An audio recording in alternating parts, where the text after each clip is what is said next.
मेहमान मदीने में। पई ईंदी दुनिया सारी, पई ईंदी दुनिया सारी, ईदुस न मदीने में। पई ईंदी दुनिया सारी, पई ईंदी दुनिया ईदुस वरी मान मदीने में।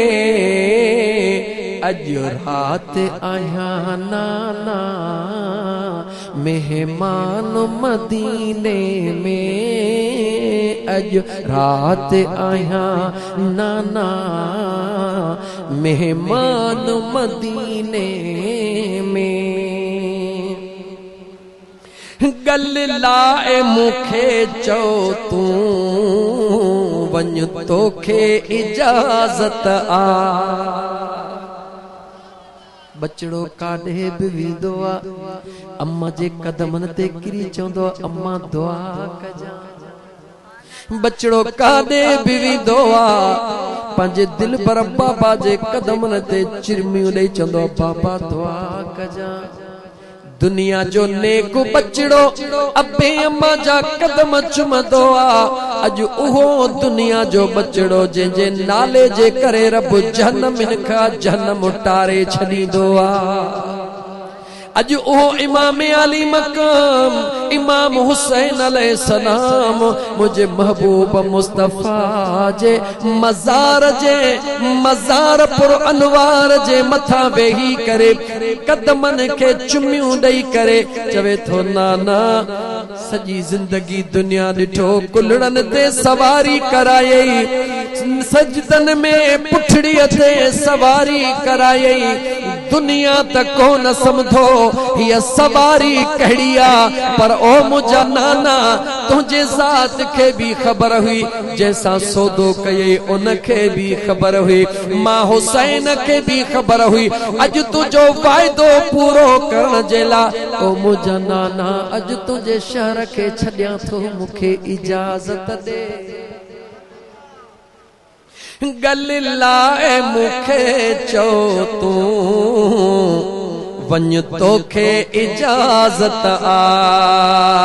छो त तुझे नवासे जी हिय आखिरी ज़ियारत आ। छो त तुझे नवासे जी हिय आखिरी ज़ियारत आ। बधी पंहिंजो रखियो आमू, बधी पंहिंजो रखियो आमू, सामान मदीने में। अज रात आया नाना मेहमान मदीने में। अज रात आया नाना मेहमान मदीने में। पई ईंदी दुनिया सारी, पई ईंदी दुनिया ईदुस वरी मान मदीने में।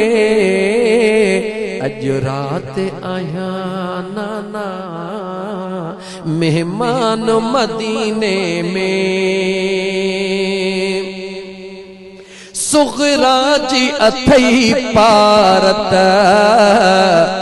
हुआ हितड़े अकेलिया। अज ॾींहं ते तहां के इहो कंहिं बि कोन ॿुधायो आहे त जॾहिं सभु वञनि पिया त सुगरा खे छो न वठी विया। ॿुधो अथव चओ त न कोन ॿुधो अथऊं, चओ त कोन ॿुधो अथऊं। टाइम मिलियो त ॿुधाई थो अॼु, लेकिन शेर पूरो कयां। सुगरा जी अथई पारत, सुगरा जी अथई पारत हुआ हितड़े अकेलिया। न की भाओ न भेणो अथस न संदस का सहेलिया। न की दरजो वरी को आ, न की दरजो वरी को आ दरबान मदीने में। अज रात आया नाना मेहमान मदीने में पई दुनिया इंदी ईद से, पई दुनिया इंदी ईद से वरी मान मदीने में अज रात आया नाना मेहमान मदीने में। हाणे मुखे जवाब दे, चई त सिधो करबला हला, जे चई त तोखे बीबी सुगरा जी हकीकत बुधाया त उनखे करबला छो न वठी विया। गाल हिकड़ी बुधाइंदो मैं, टाइम तुझो पूरो थी वियो आ, बियो वाधू दिनो थमे, जल्दी बुधा, टाइम थो वञे, जल्दी बुधा, छा बुधाए।